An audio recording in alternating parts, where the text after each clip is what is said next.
Do you have a favorite Spielberg movie? Well, I think It's Hook, isn't it? no, it's not Hook. I actually like Hook. I'm sorry. I think Jaws is the greatest movie ever made. Maybe not the greatest film, but it's the greatest movie ever made. I actually think Jaws is the greatest movie ever made. Not the greatest film ever made, but what's supposed to be a movie, everything that a movie is supposed to be, You're never going to get better than Jaws. Jaws is the pinnacle of that. It's the greatest movie ever made. Look, when you say perfect movies, you're talking about any individual person's aesthetic. Yeah, but even trying to account for all aesthetics, a perfect movie kind of crosses all aesthetics to one degree or another. Might not be your cup of tea, but there's nothing you can say to bring it down. And I think Jaws fits into that.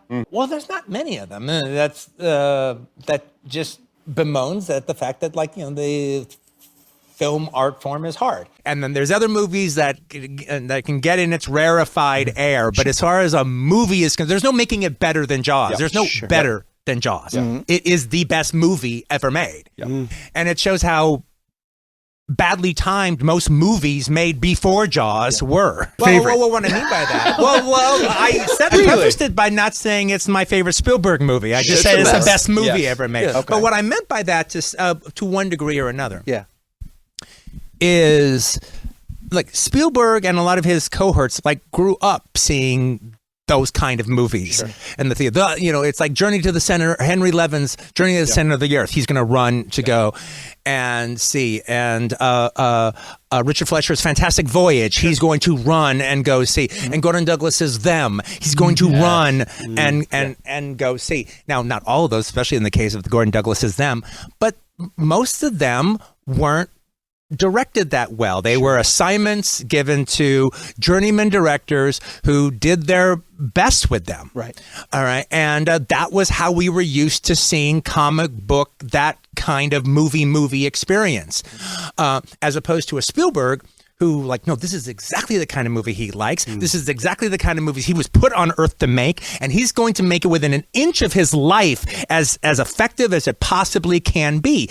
And, Michael Anderson isn't putting that kind of work in Logan's Run. Yeah. Right.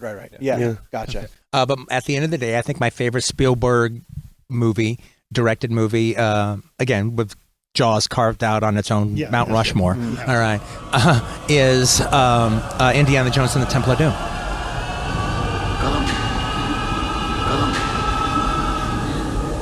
The same thing follows in the Jaws sequel, because it's it's just another shark, and then we're going to watch 4, 5, or 6 random attacks and everything, and then Murray Hamilton is going to say, don't close the beach again, and then Brody's going to have to go out there and fight this beast again.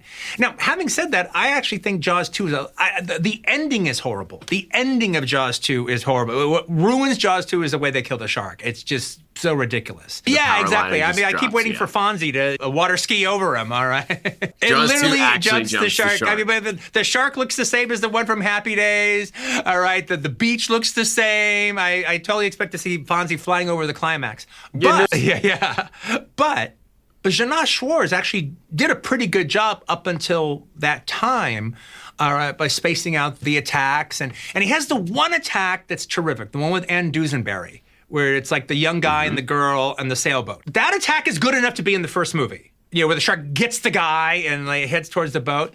That's good enough to be in the first movie. That's the one attack sequence that is good as the first film. That literally could have been in the first movie. But the thing about it is Jaws was much more than random attacks by the shark until they finally get their shit together to attack him. It had all this characterization, and it had all this comedy, and it had these 3 magnificent characters, and it was about their fighting and their bonding. And so it was just much more than all of that. However, even for people who put down Jaws 2, there is something kind of great in Jaws 2 that can't be denied, and that is getting to watch Roy Scheider play his iconic character, Matt Brody, all right, one more time, just to see him be in the uniform and playing that iconic character one more chance at it is pretty cool.